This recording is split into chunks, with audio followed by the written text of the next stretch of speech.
இங்கே அவங்க குடும்பத்தோட சேர்ந்து அவங்க பொண்ணோட குழந்தைக்கு மொட்டை அடிக்கலான்னு சொல்லிட்டு குலதெய்வம் கோயிலுக்கு வந்திருக்காங்க. அப்பன்னு பார்த்து சுத்தி இருக்கவங்கலாம் அவங்களோட அப்பா வரலையே, இது அவனுக்கு தெரிஞ்சா ரொம்ப பிரச்சனையாயிடுமேன்னு சொல்லிட்டு பேசிட்டு இருக்காங்க. இவனுக்கு நினைச்சது மாதிரி ஹீரோ அங்க வந்து என்னோட குழந்தைக்கு என்கிட்ட கேட்காமலே மொட்டை அடிக்கிறீங்கன்னு சொல்லிட்டு பாதி மொட்டை அடிச்சிட்டு இருக்கும்போது தூக்கிடுறான். இதுவே இவங்க ரெண்டு குடும்பத்துக்குள்ளேயும் ரொம்பவும் பிரச்சனையாயிடுது. அப்பன்னு பார்த்து ஹீரோட சித்தப்பா வந்து அப்படி என்னதான் உங்களுக்கு பிரச்சனைன்னு சொல்லிட்டு கேட்கறாரு. ஆக்சுவலா ஹீரோட வீட்டுல சொந்தமா ஒரு ஹோட்டல் வச்சு நடத்திட்டு வருவாங்க. அப்பன்னு பார்த்து இந்த பொண்ணு பார்க்கறதுக்காக இவன் வீட்டுக்கு வந்திருக்காங்க. பட் இவன் பரோட்டா மாஸ்டர்னு சொன்னதுமே இந்த பொண்ணோட அப்பா தலையை குனிய ஆரம்பிச்சிடறாங்க. அதை பார்த்து அவங்க அம்மாவுமே என்னோட பையன் டபுள் டிகிரி முடிச்சிருக்கான்னு சொல்லிட்டு போய் சொல்லிடுறாங்க. அதை கேட்டதுமே இந்த பொண்ணோட அப்பா ஓகே சொல்லன்னு வராரு. இந்த பொண்ணுக்கும் மாப்பிளைக்கும் ரொம்பவும் பிடிச்சு போகுது. அப்பன்னு பார்த்து இந்த பொண்ணோட அண்ணன் வந்து பேசிட்டு சொல்றேன்னு சொல்லிட்டு அனுப்பி விட்டுறாங்க. ஆக்சுவலா இந்த பொண்ணோட அண்ணனுக்கும் ஹீரோவுக்கும் ஏற்கனவே ஏதோ ப்ராப்ளம் இருக்கும். ஆனா இவன் போகும்போது பரோட்டா கொடுக்குற மாதிரி நம்பரையும் கொடுத்துட்டு போயிடறான். அதனால இந்த பொண்ணுமே கால் பண்ணி பேச ஆரம்பிச்சிடறா. அப்பத்துல இருந்தே இவங்க ரெண்டு பேரும் லவ் பண்ண ஆரம்பிச்சு இவங்க வீட்டுல இருக்க எல்லாருக்கும் பிடிச்சு போகுது. இருந்தாலுமே அவங்க அண்ணன் இவங்களை பத்தி டீப்பா விசாரிக்க ஆரம்பிக்கிறான். அப்பதான் இவங்க ஃபேமிலியே ஒரு ரவுடி குடும்பம்னு தெரிய வருது. சோ இதை வச்சு அவங்க அப்பா கிட்ட கேட்டு பாக்குறாங்க. ஆனா அவரு முதல்ல நாங்க அப்படி இருந்தது உண்மைதான், ஆனா இப்ப அப்படிலாம் இல்லைன்னு சொல்லிட்டு சொல்லி பாக்குறாரு. இருந்தாலுமே இந்த பொண்ணோட அண்ணனுக்கு இது பிடிக்காம கல்யாணத்தை நிறுத்தலன்னு சொல்லிட்டு போயிடுறான். இது தெரிஞ்ச ஹீரோ அந்த பொண்ணோட வீட்டுக்கே போய் சண்டை போட ஆரம்பிச்சிடா. அப்பதான் அந்த பொண்ணுமே என்னோட அப்பாவே பெரிய டான் தான், என்னோட அண்ணனும் பெரிய ரவுடி தான், அதனால தான் ஒரு ரவுடி கல்யாணம் பண்ணி கொடுக்க விருப்பம் இல்லைன்னு சொல்லிட்டு இருக்காங்கன்னு சொல்றா.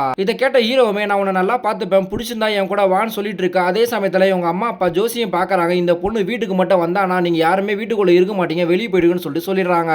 இந்த பொண்ணு ஓகே சொல்லி அங்க நிறைய சண்டைலாம் போட்டு இந்த பொண்ணை வீட்டுக்கு கூட்டிட்டு வரா. அப்பன்னு பார்த்தா அவங்க அம்மா கால் பண்ணி இந்த பொண்ணு நமக்கு வேணான்னு சொல்லலாம் வராங்க. ஆனா இவன் வீட்டை விட்டு ஓடி வந்துருன்னு சொல்லிட்டு இருக்கா. அதை கேட்டதுமே வேற வழி இல்லாம இவனை கல்யாணமும் பண்ணி வச்சிடறாங்க.